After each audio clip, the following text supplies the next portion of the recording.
O quarto diário, um grande escritor, que é o Fernando Pessoa, diz que a gente é o que a gente faz. Isabela, boa tarde, tudo bem? Boa tarde, professor. Tudo bem com o senhor? Joia. Deixa eu compartilhar aqui. Juliana, por favor, se coloca para gravar para a gente. Eu vou compartilhar isso aqui. Muito bem. Tá, então, a ideia hoje é discutirmos um objeto chamado 11, tá? 23, já de outubro de 2023. E a ideia hoje é discutirmos o teorema de Gauss. Todo mundo conhece o Gauss, não precisa apresentá-lo, mas nem todo mundo conhece o Lucas. O Lucas não é o Lucas Ruiz, colega nosso, tá? Até porque em ciência e matemática em particular, o nome do sujeito é o sobrenome. O Lucas é o sobrenome. Félix Lucas, matemático que viveu no século XVIII, XVII, XVIII. E no final eu falo mais um pouco sobre ele. Matemática francesa. E a ideia é muito simples e que, num certo sentido, generaliza o teorema de Marden, que a gente estudou nas aulas anteriores. Okay? O que diz o teorema de Marden, grosso modo?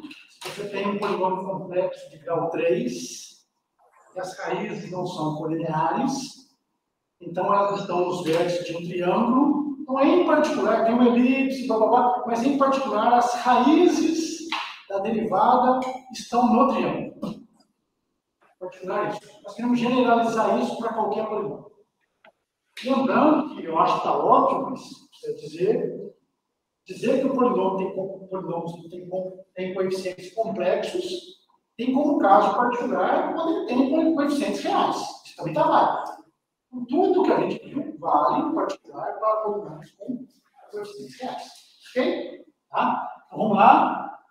As duas principais referências dessa aula são esse livro, Polinômios, editado em 2010. Eu me arrisco a dizer o nome aqui do seu blog, mas eu me arrisco a dizer o nome dos dois autores seguinte. Estranho mesmo? Esse aqui é Beth. Beth e esse livro, vou chamar de Beth. Tá? E um nome muito estranho para a gente, né? Que está aqui em 2017, e Primus. Essa revista Primus, vale a pena conhecer. O PRMUS são iniciais de Problems, Research, Issues e Mathematics Undergraduate Studies. Ok? Então, são uma revista voltada para estudos de matemática da graduação. Eu não sei o que vocês vão fazer. Ok? Tudo bem? O nome da graduate deles é a graduação. O graduate dele é a pós-graduação. Ok? Então, estão nesses dois objetos. Vamos lá.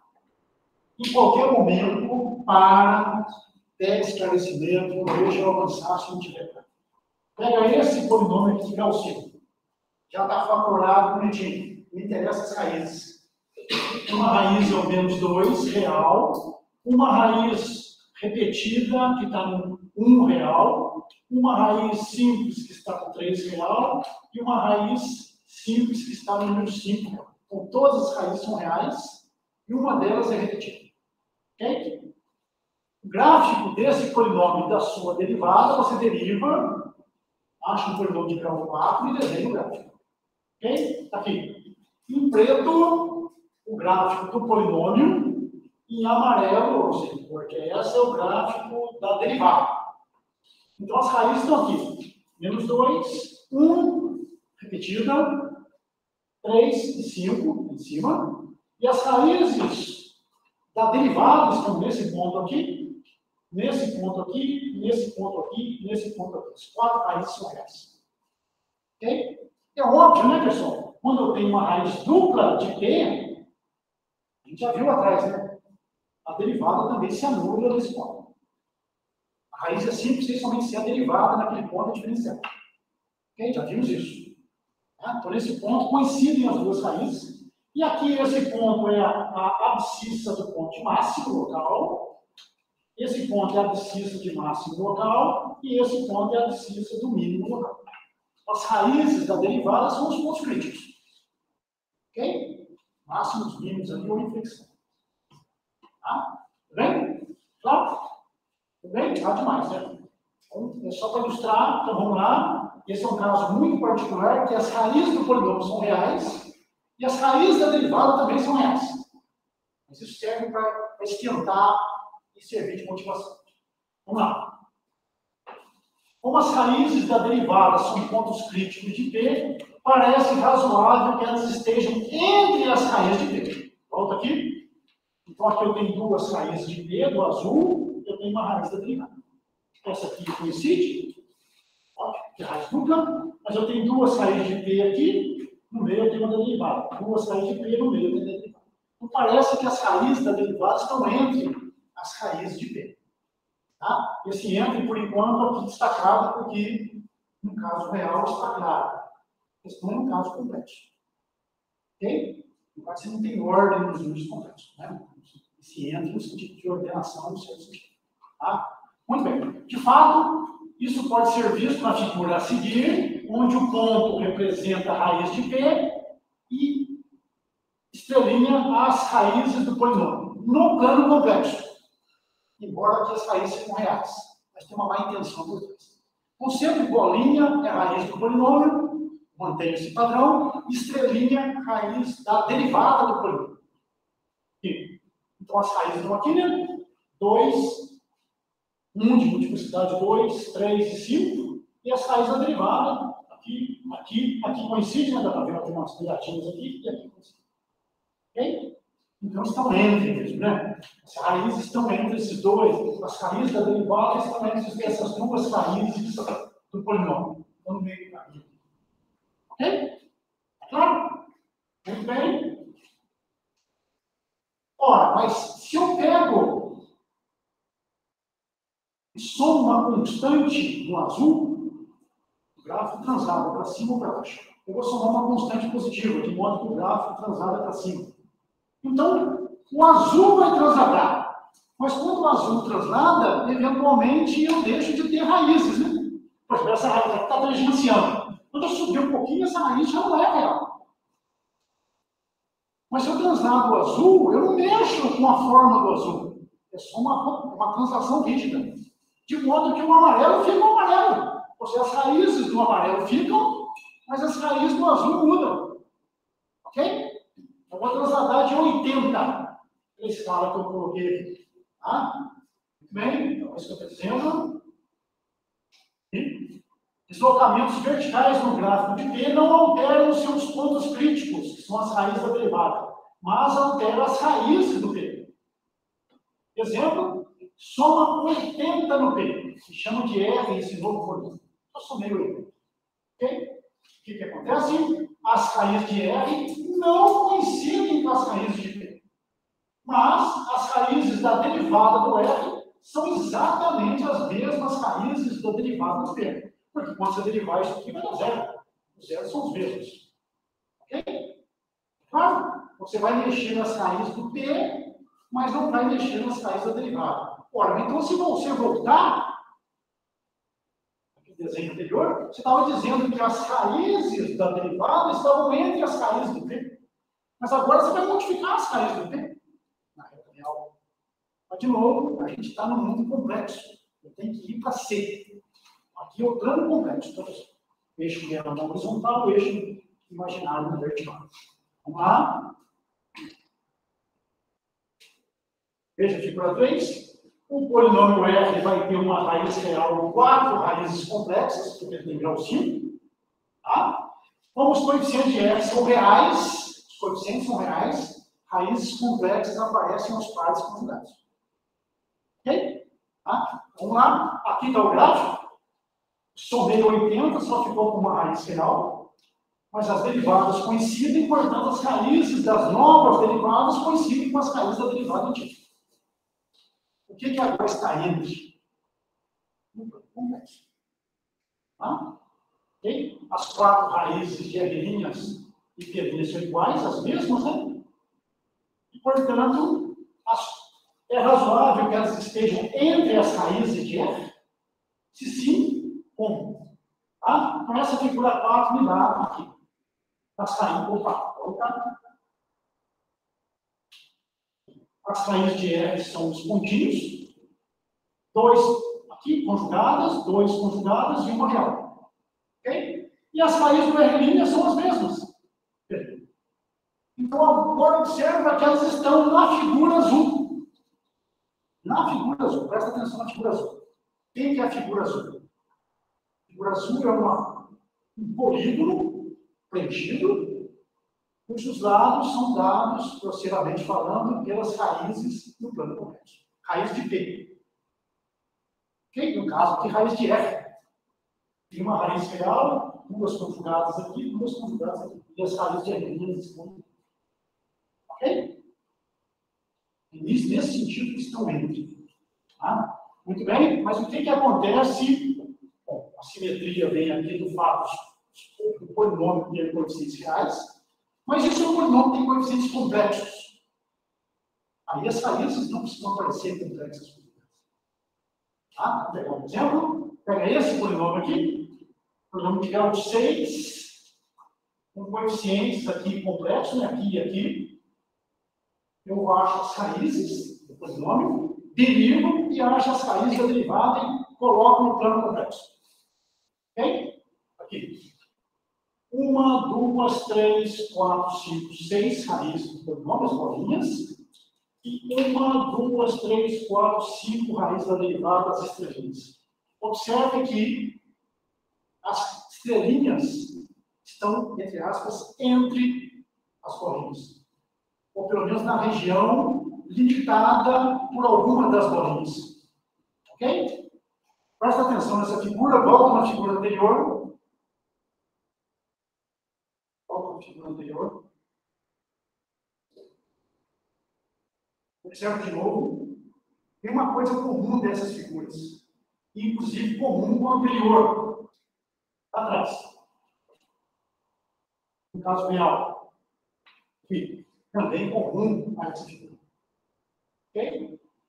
Uma coisa que está por trás dessa brincadeira. Todas essas figuras são convexas. A gente vai recapitular isso. O segmento aqui é um conjunto convexo. Tá? E no caso, somando 80, eu também tenho uma figura convexa. Ok? Mas observa que a figura convexa aqui é determinada pelas raízes do polinômio. Essa figura que está aqui agora, nova, como os coeficientes não são necessariamente reais, também é formada uma figura convexa pelas raízes do polinômio, mas nem todas, né? Essa e essa não entra na brincadeira. Ok? Eu vou explicar o que é isso. João, está claro a brincadeira? Ela, Beatriz, Ana, está claro? Tudo bem? Tá? Então vamos lá. O que nós estamos fazendo? Tá? Fazendo o seguinte: embora não exista simetria das raízes, parece que novamente as raízes da derivada estão entre as raízes do polinômio. Tá? Das figuras anteriores, observe que as raízes, nem todas os polinômios, são utilizadas nas construções dos perímetros dos conjuntos que contêm as raízes das derivadas desses polinômios. Tem uma figura aí, polinômio. Tá? Então, o objeto do discurso nosso é o plano complexo, que eu vou identificar com o plano. O eixo X é o eixo real, o eixo Y é o eixo imaginário. Então, você pega um subconjunto aqui, no plano complexo ou em R2. Quando é que esse subconjunto é convexo? Então, você deve saber, dados quaisquer 2 pontos, segmento de reta que liga os 2 pontos está inteiramente contido no conjunto. Esse é um conjunto convexo. Ok? Um disco é um conjunto convexo. Esse conjunto aqui, um objeto assim, não é um conjunto convexo. Você pega um ponto A aqui, um ponto B aqui, o segmento de reta que une A e B não está inteiramente contido no conjunto. Ok? Então, isso é um conjunto convexo para a gente definir. O que não é convexo é não convexo. Isabela, tudo bem? Tudo sim, professor. Juliana, tudo bem com isso? Mas a gente precisa ir adiante. O que é ir adiante? É com essa definição que está aqui. Dado um conjunto de pontos no plano, você pega um conjunto de pontos no plano. Nós estamos interessados nas raízes do polinômio. Esse vai ser o conjunto de pontos no plano. E existe um conjunto convexo mínimo que contém esses pontos. Ok? Eu vou definir esse camarada. Esse conjunto a gente chama de fecho convexo do conjunto de pontos. O que é isso? Por definição, é isso aqui. Considera um conjunto de pontos no plano, um N pontos aqui. Tá? O fecho convexo desse conjunto de pontos é o conjunto de todas as combinações lineares com elementos de S, onde os escalares aqui alfa satisfazem o seguinte. São reais, não negativos, ok? E a soma deles é igual. Um objeto desse, com alfa satisfazendo isso, é chamado de uma soma convexa de W.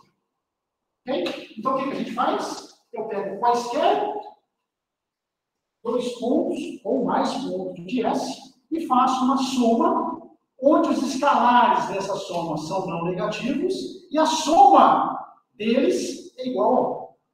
Então, eu faço uma interpolação com esses objetos. Okay?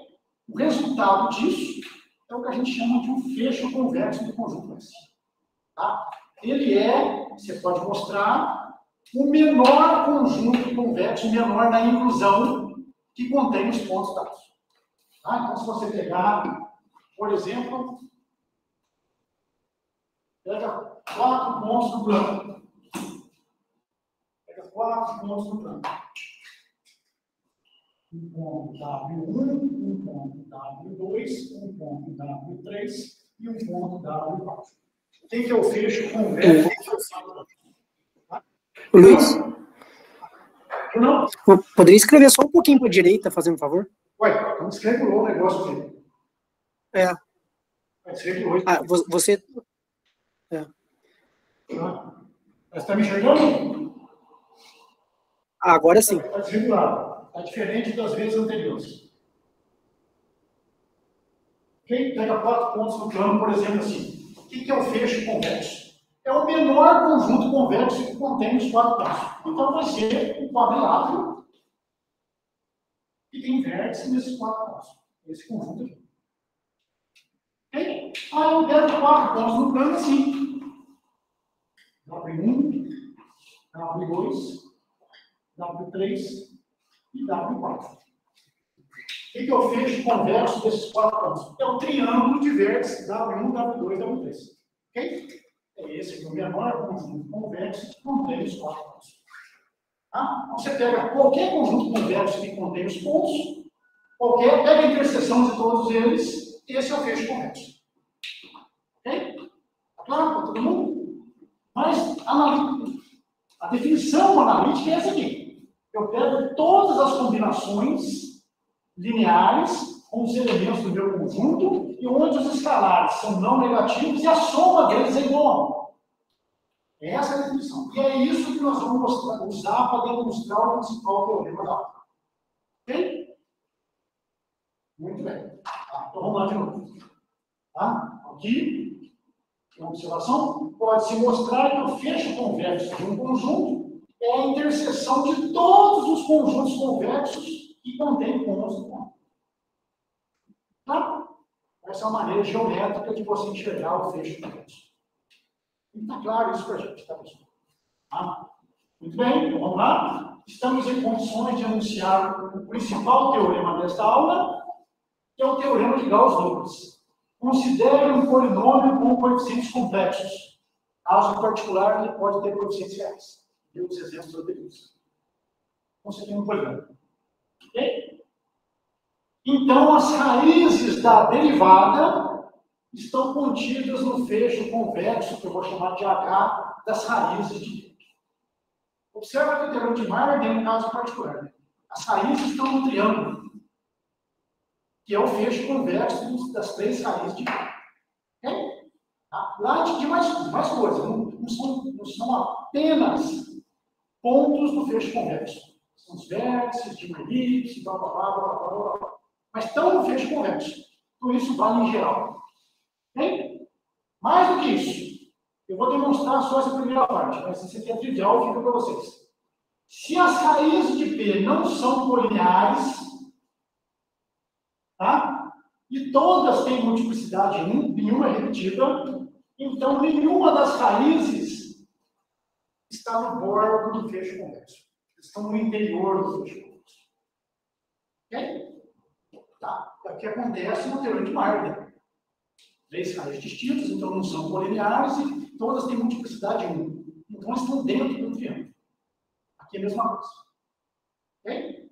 Lembrar que os coeficientes podem ser reais. Pega o primeiro exemplo. Então o fecho convexo está sobre um segmento sobre o eixo X. São todos colineares as raízes. Em particular, então, as derivadas estão sobre essa reta. Não estão no interior do fecho convexo. Porque não tem nem interior. Ok? Tá? Então nós vamos fazer a primeira parte. O restante fica como exercício. As raízes não são todas colineares e são simples. Então, as raízes da derivada estão dentro do fecho convexo. Ok? Não estão no canto. Ok? Juliana, tudo bem com o enunciado? Ok? Nunca pergunte. Nós queremos demonstrar isso. Vamos lá. Por incrível que pareça, é trivial. Deixa eu voltar à definição de fecho convexo, por favor. Vou precisar aqui explicitamente. Tá?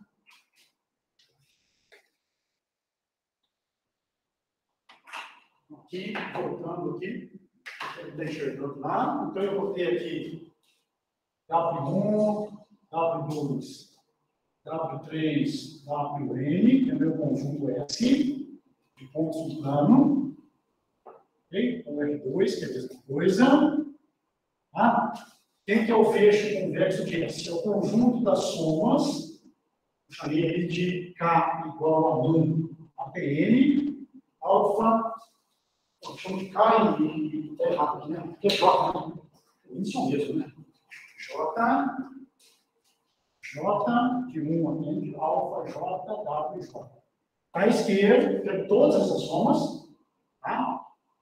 No fundo, são combinações lineares. À esquerda, o alfa J é maior ou igual a zero, e a soma dos alfa J tem que ser igual. Ou seja, são todas as combinações convexas com os pontos do meu plano, do meu conjunto. Obviamente, aqui eu estou olhando, no caso do teorema, esse conjunto é formado pelas raízes do polinômio. Ok? Voltando aqui e voltando aqui para fora. O teorema.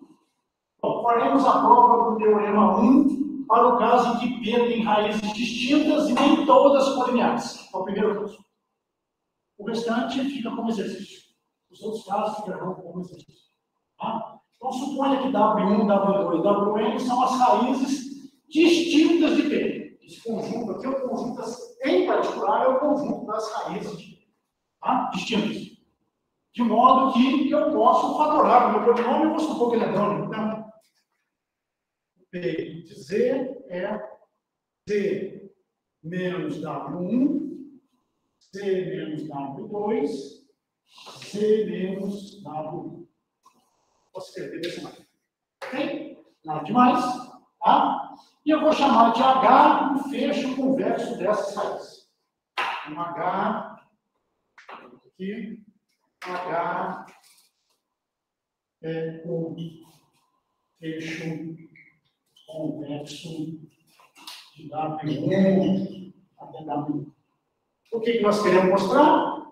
Deriva o nosso polinômio, pega uma raiz do polinômio e nós queremos mostrar que essa raiz do polinômio está em A. Ok? Então, se C0 é raiz de P', isto é, e P' de Z0 é igual a zero, nós queremos mostrar que o Z0 está no fecho convexo.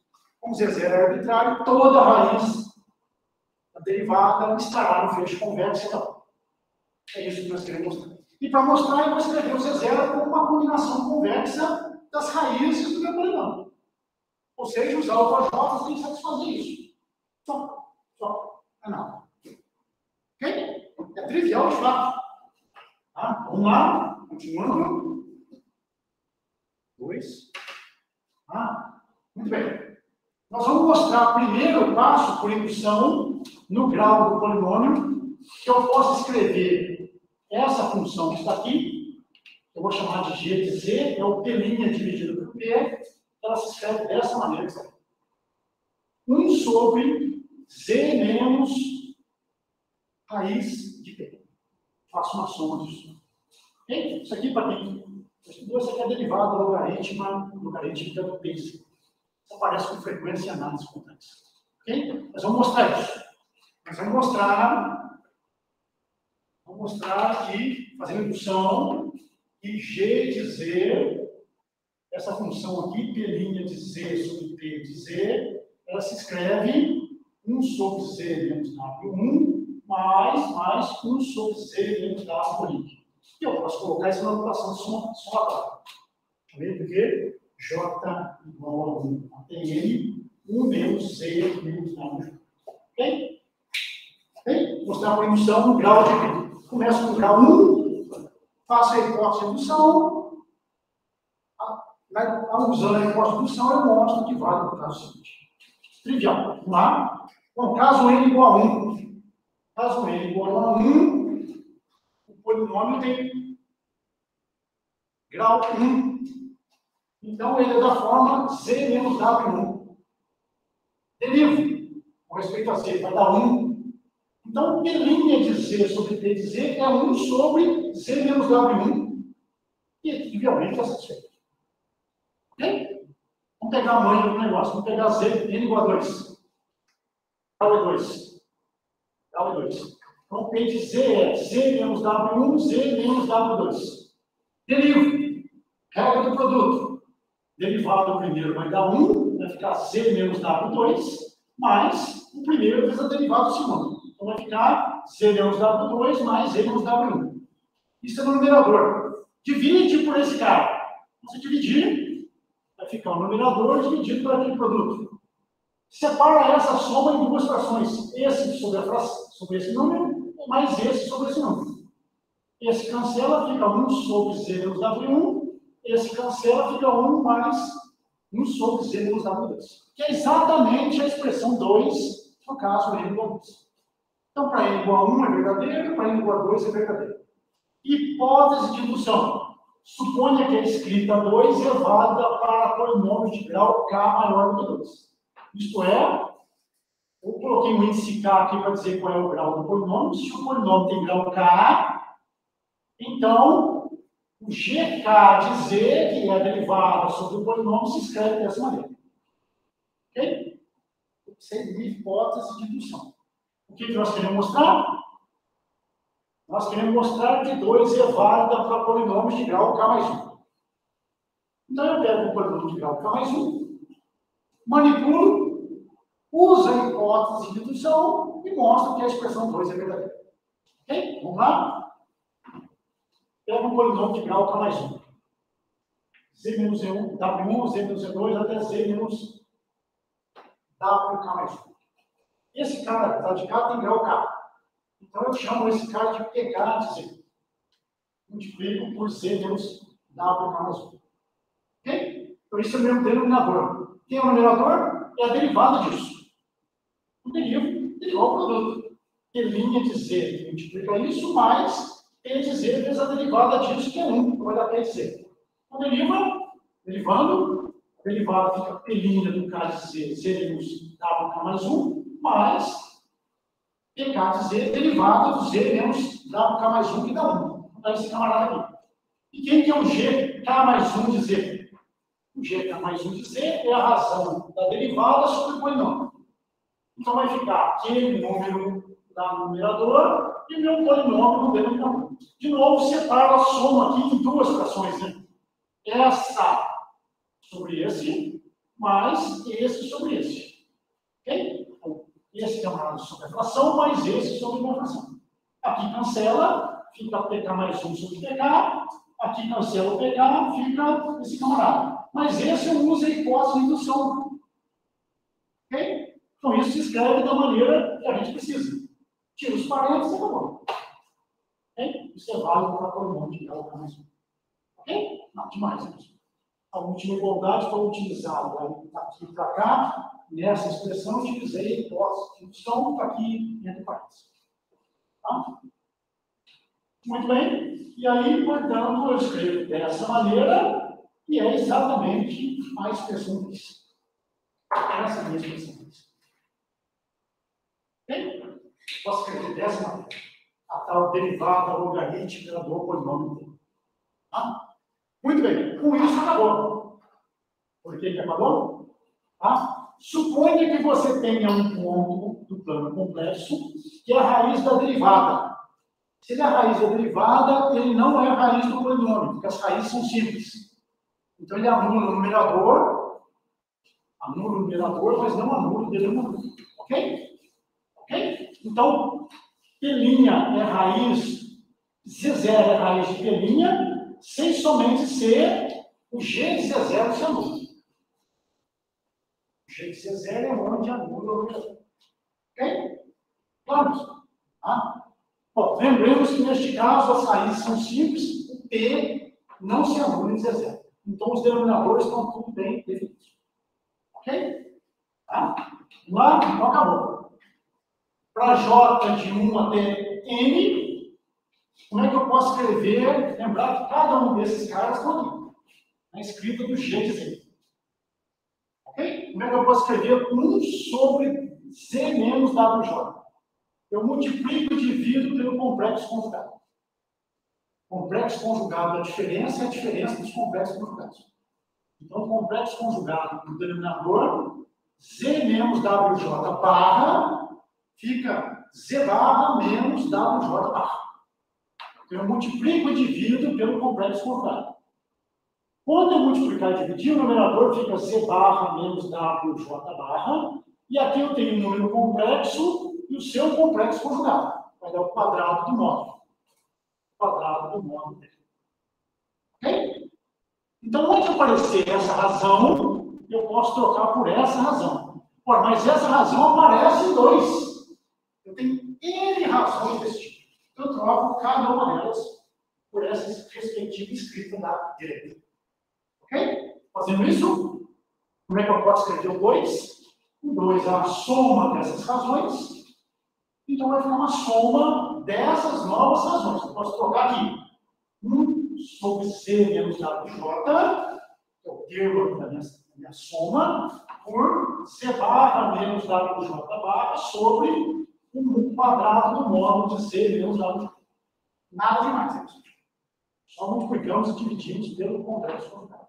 Ok? Bem? Manda? Bem?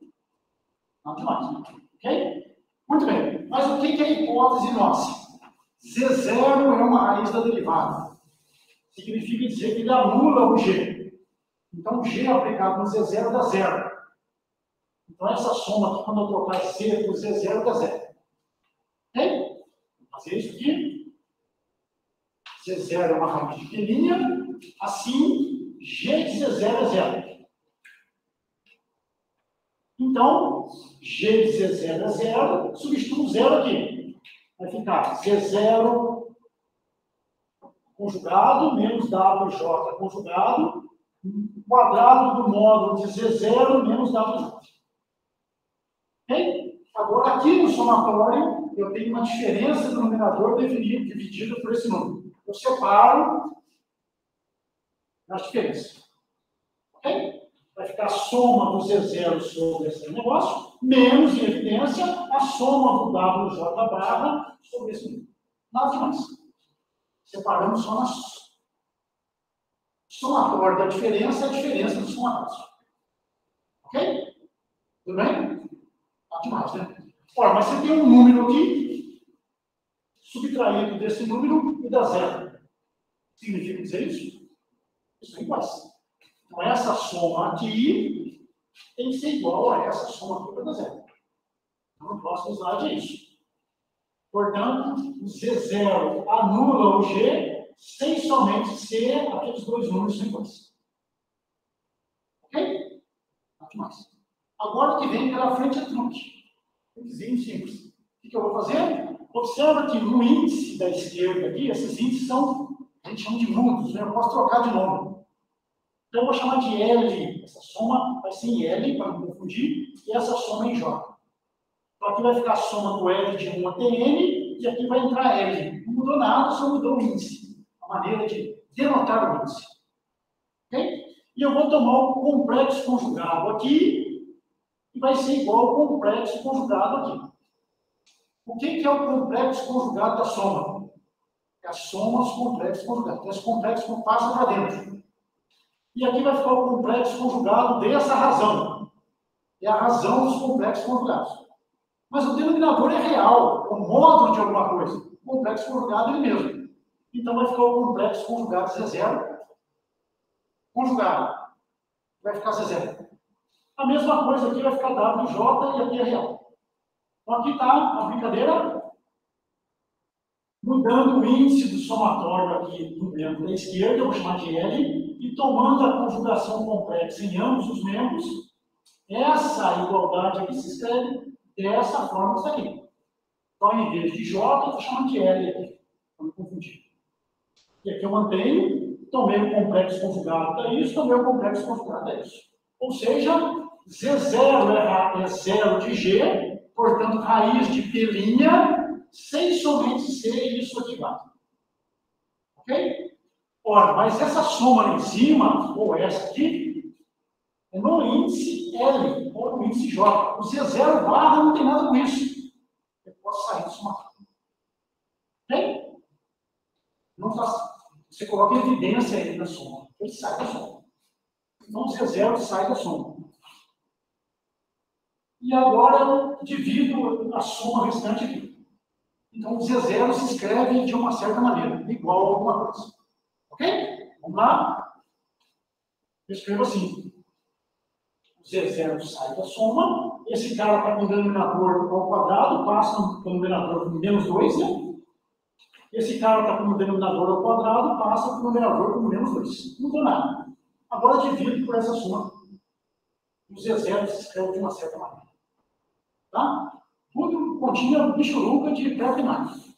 Tá? Dividindo ambos os membros pelo somatório que aparece no membro da esquerda, eu vou dividir por isso aqui,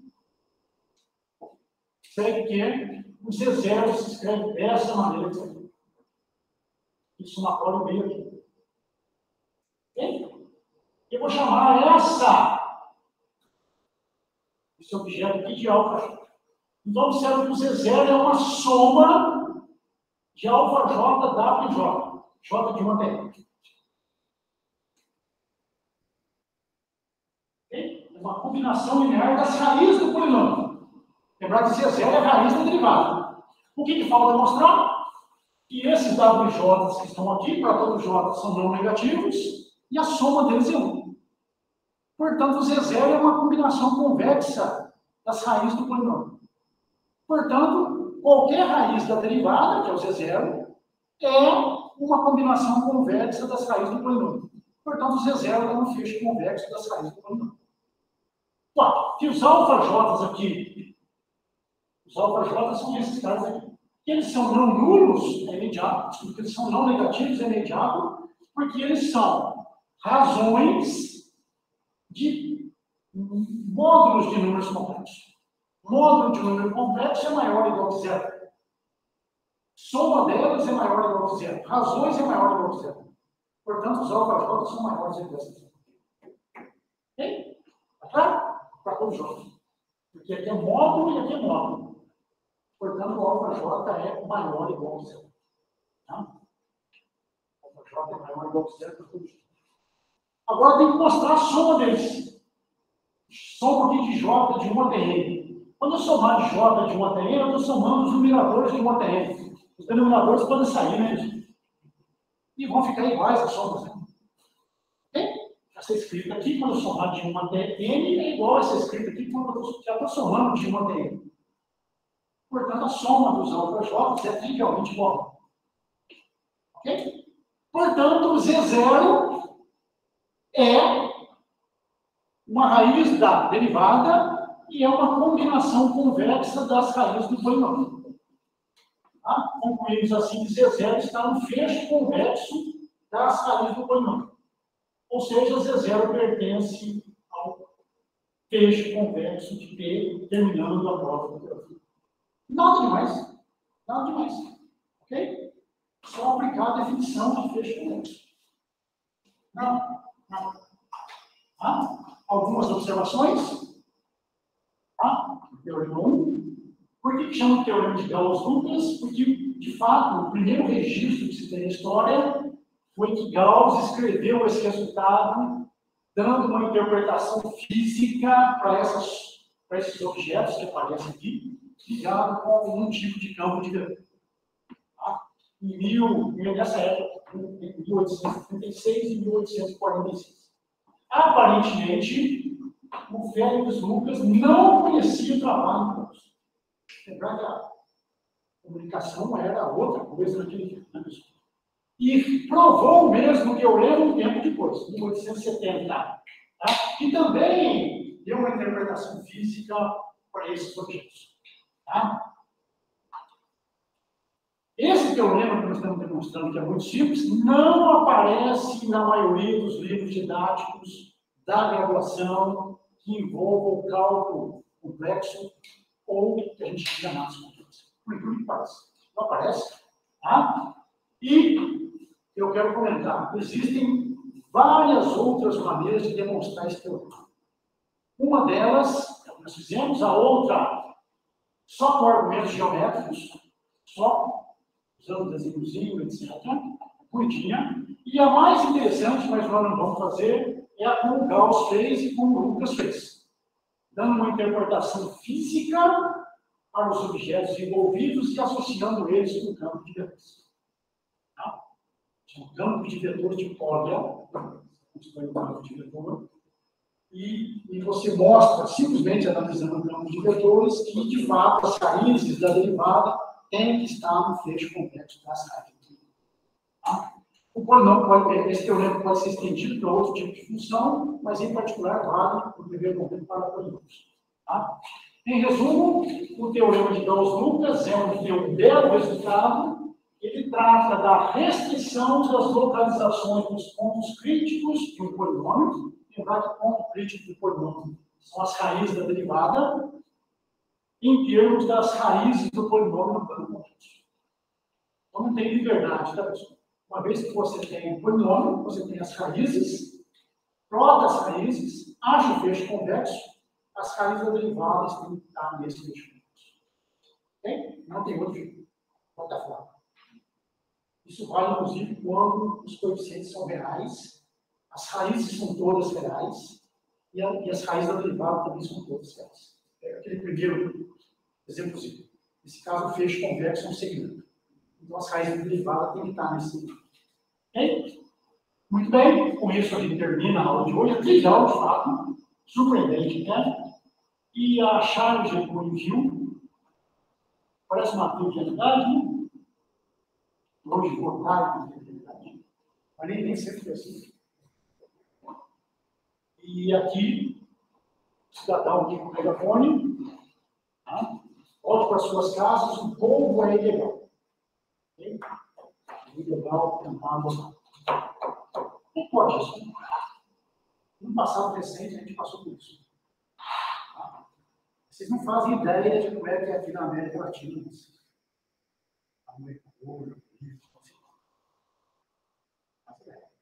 Um milagre na multiplicação de votos. Né? Meia dúzia de pessoas votam, não milhares de votos no mesmo tempo. 100% das urnas, todo mundo votou no mesmo tempo. Nós passamos por isso aqui recentemente. Minha mãe trabalhou em eleição desse tipo. Né? Do nada apareciam 500 votos por mesmo.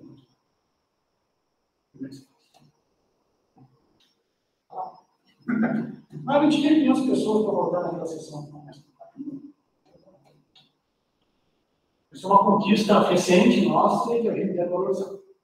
Isabela, tudo bem com o teorema de Gauss-Lucas? Tudo sim, professor. Juliana, por favor. Rafaela Pereira, tudo bem? Tudo bem também. Ei, Fábio, ok? Tranquilo. Hoje foi mais tranquilo. Legal, né? Paula, tudo bem? Ana, tudo bem? Marcos, Beatriz, Rafaela, tudo bem? João, Juan, tudo bem? Vou trazer um pouco mais da galera para a gente, Juan. Temos muito nome, ok? Bom, pessoal, semana que vem nós começamos a ver o objeto que a gente usar constantemente, que é o teorema fundamental da álgebra. Tá? Eu vou apresentar pelo menos duas demonstrações distintas do teorema fundamental da álgebra. Uma na próxima aula e uma na seguinte. Tá? As demonstrações usuais do teorema fundamental da álgebra, em particular as que nós vamos estudar, elas não têm nada de algébrica. A gente vai usar o cálculo, etc., como ferramenta de demonstração do teorema fundamental da álgebra. A demonstração do teorema fundamental da álgebra no seio da álgebra, ela não viável. E aí não dá para a gente fazer assim. Okay? A gente vai fazer usando outros métodos que acarretam na prova do teorema fundamental da álgebra. Ok? Em particular, método de análise. Eu vou recapitular quais são eles e a gente faz a prova. Mas dentro do seio da álgebra, ela não é tão difícil. Ok? Muito obrigado.